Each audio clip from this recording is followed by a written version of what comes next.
Hello students, this is your EVS teacher शिखा।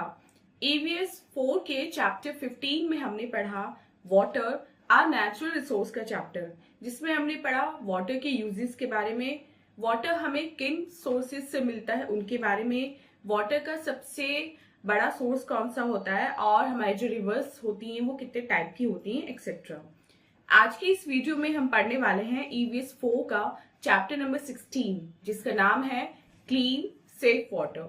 सो जैसे कि chapter के नेम से ही क्लियर है, इस चैप्टर में हम पढ़ेंगे वाटर को क्लीन और सेफ कैसे बनाया जाता है, क्लीन एंड सेफ वाटर की हमारी लाइफ में क्या इंपॉर्टेंस होती है, हमारी बॉडी के लिए क्या इंपॉर्टेंस होती है। तो चलिए अपना आज का चैप्टर स्टार्ट करते हैं। So this is our today's chapter, chapter number 16, and the name of the chapter is Clean Safe Water.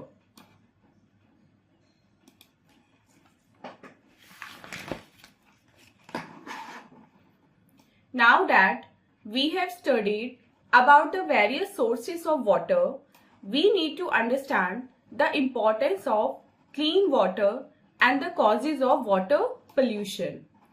Have you noticed the water purifying gadgets in your kitchen? Has your mother scolded you for drinking the water directly by filling the glass from the tap? What is the reason behind both these things? Let us read about it in this lesson. So जैसे कि अब हम पढ़ चुके हैं कि water के क्या क्या सोर्सेज होते हैं, अब ये जानना जरूरी है कि क्लीन वाटर की क्या इंपॉर्टेंस होती है और वाटर पोल्यूटेड किन कारणों से होता है, मतलब कौन सी ऐसी चीजें हैं जो वाटर पोल्यूशन का रीजन बनती हैं। आपने कभी अपनी किचन में वाटर प्योरीफाइंग जो गैजेट्स होते हैं, आरओ वगैरह, उनको देखा है कि कभी आपकी मदर ने आपको डांटा है जब आपने डायरेक्ट टैप से पानी लेके पी लिया हो। इन दोनों चीजों के पीछे रीजन क्या है? इन दोनों चीजों के पीछे रीजन ये है कि जो वाटर प्योरीफाइंग गैजेट्स होते हैं वो वाटर को प्योरीफाई करते हैं, वो पानी पीना हमारी हेल्थ के लिए अच्छा होता है। लेकिन अगर हम डायरेक्ट टैप वाटर पीते हैं तो वो इम्प्योर होता है, उसमें जर्म्स होते हैं, बैक्टीरियाज होते हैं और वो पानी पीना नहीं चाहिए। ठीक है, हमें पहले वाटर को प्योरीफाई करना चाहिए तब उसको पीना चाहिए। तो इस सब के बारे में ही हम इस चैप्टर में आज पढ़ेंगे। First heading is water pollution. Water becomes polluted by the industrial, agricultural and domestic waste discharged into the water bodies. The factories dump their chemicals and other untreated waste into the rivers. Farmers use pesticides and other chemical fertilizers for keeping away the pests and to have a good harvest. These chemicals move into the underground water and pollute it. Spilling oil from ships and tankers into the ocean makes it dirty and harms aquatic life. Water कब polluted होता है? Water तब polluted होता है जब industries का waste, agriculture waste और domestic waste को पानी में छोड़ा जाए, पानी में बहाया जाए। फैक्ट्रीज अपने केमिकल्स को कहाँ पे डंप करती हैं? वाटर बॉडीज में डंप करती हैं, और उसको डंप करने से पहले, मतलब वो जो केमिकल वेस्ट है उसको डंप करने से पहले वो उसको ट्रीट नहीं करती। तो जितने भी केमिकल्स हैं वो सब जाके हमारे वाटर में यानी कि रिवर्स में मिक्स हो जाते हैं।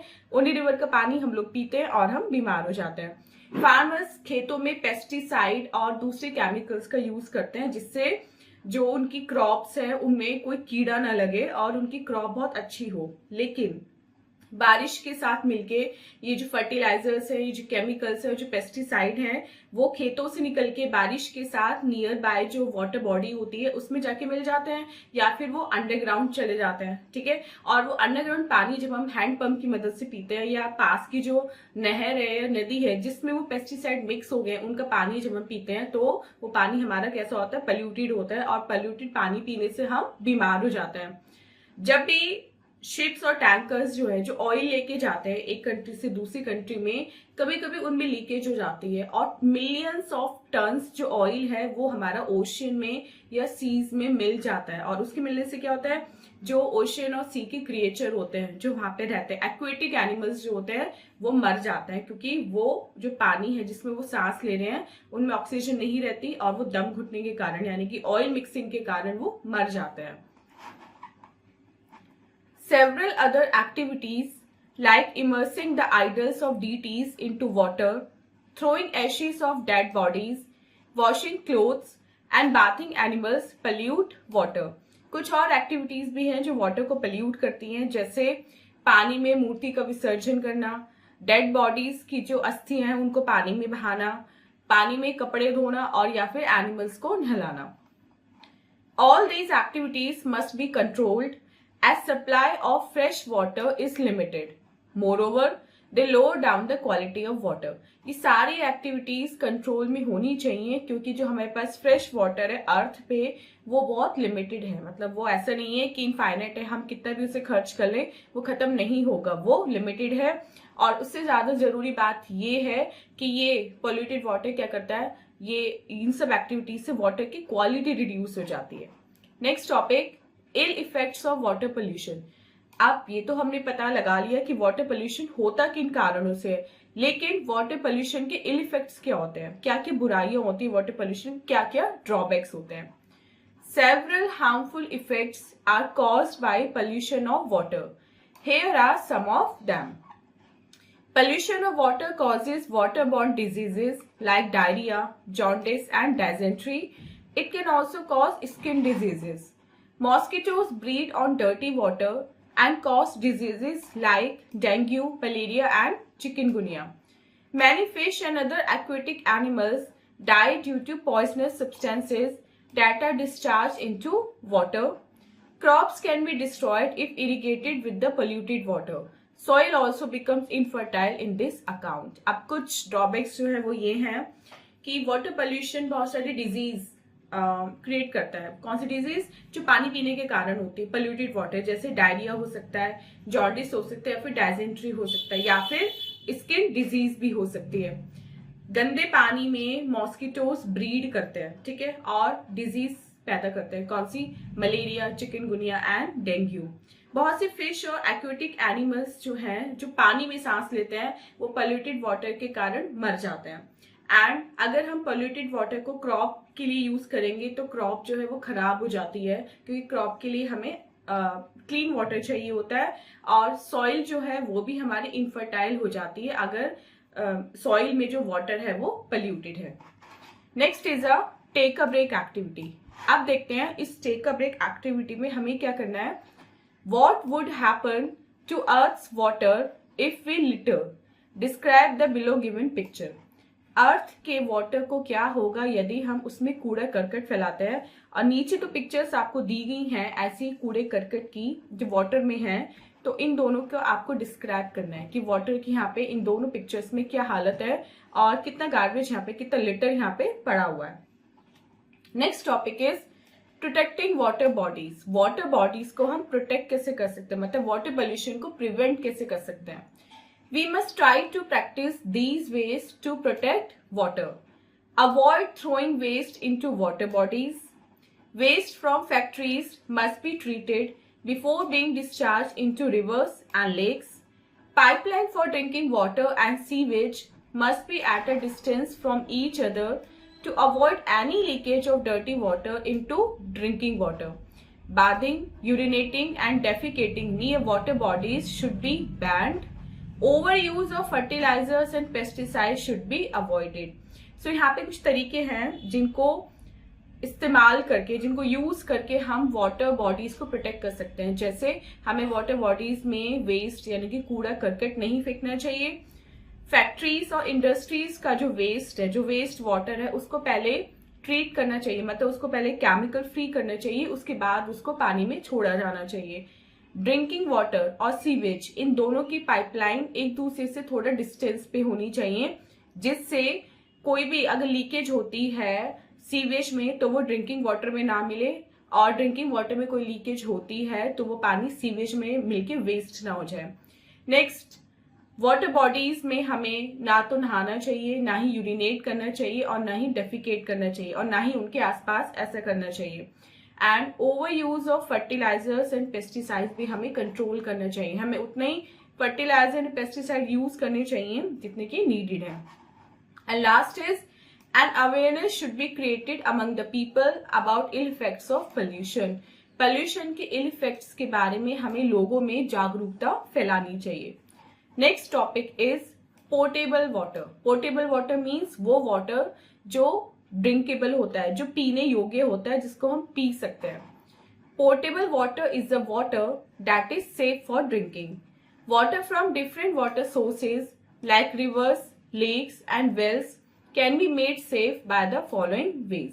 पोर्टेबल वाटर वो होता है जो पीने में सेफ होता है, और डिफरेंट वाटर सोर्सेज को हम पीने योग्य यानी कि ड्रिंकेबल कैसे बना सकते हैं। फर्स्ट हमारे पास मेथड है boiling. Boiling kills germs in water. It must be boiled for some time, cooled, strained and stored in clean container. सबसे पहला तरीका है बॉईल करना, पानी को उबालना।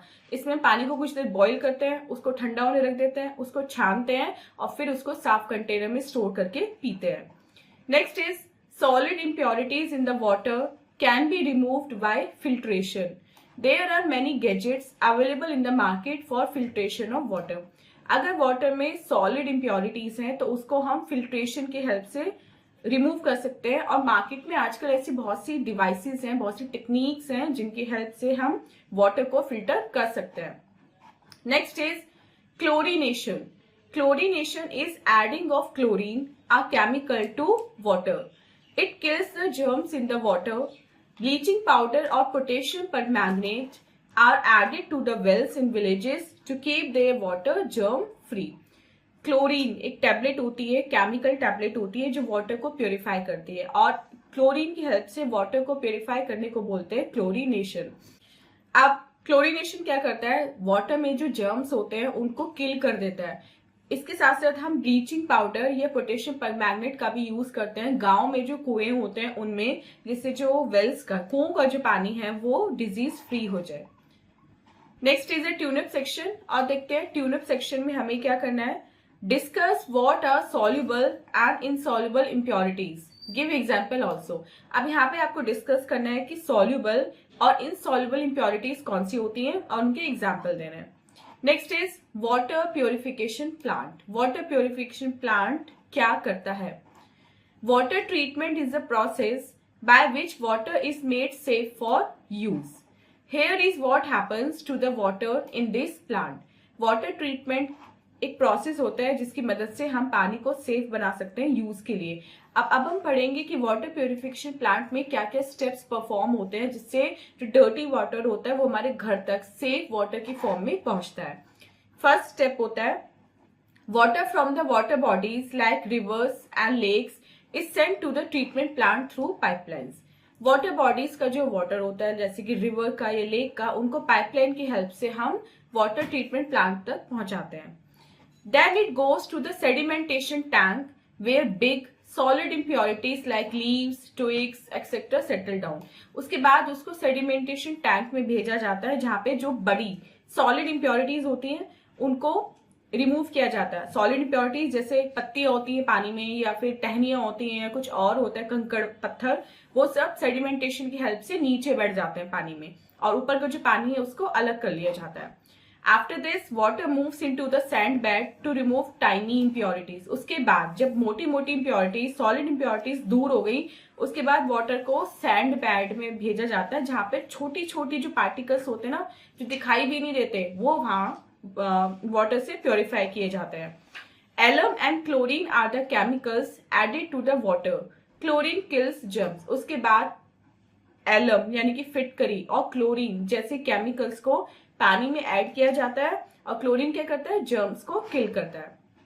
The water is pumped into water tanks from where it reaches our houses through our network of pipes. और यहाँ आके पानी बिल्कुल हमारा सेफ हो जाता है, पोर्टेबल हो जाता है। उसके बाद उसको पाइपलाइन की हेल्प से हमारे घरों तक भेज दिया जाता है। Next topic is handling water safely. Water को हमें सेफली कैसे हैंडल करना चाहिए। Store water in clean and covered utensils. Water को क्लीन और कवर्ड यूटेंसिल यानी कि साफ और ढके हुए बर्तन में रखना चाहिए। Use water with clean hands and drink it in a clean glass. साफ हाथों से पानी लेना चाहिए और साफ बर्तन में ही, साफ ग्लास में ही पानी पीना चाहिए। Overhead tank should be regularly clean. जो ओवरहेड टैंक्स होते हैं, जो छत पे पानी की टंकियां होती हैं, उनको हमें रेगुलरली क्लीन करना चाहिए। Avoid storage of drinking water for a long time. अगर पानी बहुत ज्यादा टाइम से रखा हुआ है तो उसको हमें नहीं पीना चाहिए। and use a long handled ladle to take out water from the pots. और हमें एक लंबी डंडी वाली जो लेडल होती है उसकी हेल्प से पानी निकालना चाहिए बाल्टी से कहीं और से, हमें डायरेक्ट हाथ नहीं उसमें घुसाना चाहिए पानी लेने के लिए। Next topic is water conservation, पानी का संरक्षण, पानी को कैसे बचाना चाहिए। Judicious use of water can save it. Conserving water means sensible usage of water. अगर हम पानी को बुद्धिमानी से यूज करेंगे तो हम पानी को सेव कर सकते हैं, उसको बचा सकते हैं। कंजर्विंग वाटर मीन्स कि हम वाटर को सेंसिबली कैसे यूज कर सकते हैं। Do not let water running while brushing your teeth और बाथिंग। जब आप ब्रश कर रहे हो या आप नहा रहे हो तो पानी को चलता हुआ ना छोड़ें। रिपेयर लीकिंग टैप्स इमीडिएटली, अगर घर में कोई टैप आपका लीक हो रहा है तो उसको इमीडिएटली रिपेयर करें। Use a bucket and a mug for bathing and washing vehicles को धोने के लिए या फिर आपको बाथ लेने के लिए आप एक बकेट और मग का यूज करें। आप शावर में अगर बाथ लेते हैं तो एक्स्ट्रा वेस्टेज होती है पानी की, और अगर आप व्हीकल्स को होस पाइप की मदद से धोते हैं तो भी ज्यादा पानी वेस्ट होता है। Try to reuse water after washing fruits and vegetables for watering the plants or cleaning the house. जिस पानी में आपने अपने फ्रूट्स और वेजिटेबल्स धोए हैं, कोशिश कीजिए कि उस पानी को या तो आप अपने प्लांट्स में गमलों में दे दें या फिर आप उससे आप पोछे में उसको यूज कर सकते हैं, मॉपिंग में आप उसको घर में यूज कर सकते हैं। Water plants early in the morning और late in the evening as it reduces loss of water by evaporation.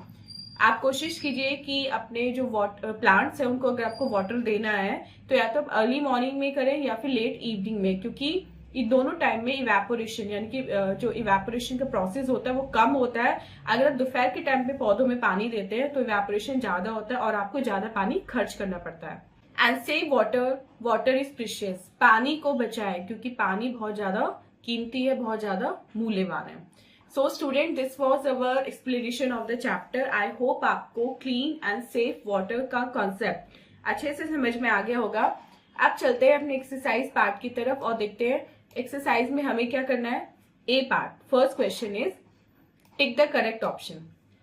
Waterborne diseases are caused due to pollution of. Waterborne diseases किसकी पोल्यूशन की वजह से होती है? वाटर पोल्यूशन की मदद से होती है। Second, soil becomes due to polluted water. Polluted water की वजह से सॉइल कैसी हो जाती है? इनफर्टाइल, अनउपजाऊ। Third, kills germs in water. Boiling kills germs in water. Filtration तो सिर्फ अलग करता है जर्म्स को यानी सॉलिड इम्प्योरिटीज को, लेकिन जो मारता है वो है हमारा boiling process. Fourth, is a chemical added to water. Water में ये केमिकल है जिसको ऐड किया जाता है, वो है हमारा B, chlorine. Next is define the following. इसमें आपको जो टर्म्स दी हुई है उनको डिफाइन करना है। लाइक पोर्टेबल वाटर क्या होता है, क्लोरीनेशन क्या होता है, फिल्ट्रेशन क्या होता है एंड वाटर ट्रीटमेंट क्या होता है। Next is a flow chart, और इस फ्लो चार्ट को आपको कंप्लीट करना है। Like water from water body ये कहाँ जाता है, इसको फिल्टर किया जाता है, फिल्ट्रेशन कहते हैं। फिर सैंड बेड में जाके टाइनी इम्प्योरिटीज इसमें से अलग हो जाती है, फिर हमारे घरों में आता है और पहले वाटर ट्रीटमेंट रिवर्स और जो नियर बाय वाटर बॉडीज होते हैं उनके पानी को हम वाटर ट्रीटमेंट प्लांट के थ्रू हेल्प करते हैं। So student, this was our chapter. I hope आपको कंप्लीट चैप्टर विद एक्सरसाइज अच्छे से समझ में आ गया होगा। And this was our today's video. मिलते हैं अपने नेक्स्ट वीडियो में इससे नेक्स्ट चैप्टर की एक्सप्लेनेशन के साथ। Till then take care, bye bye.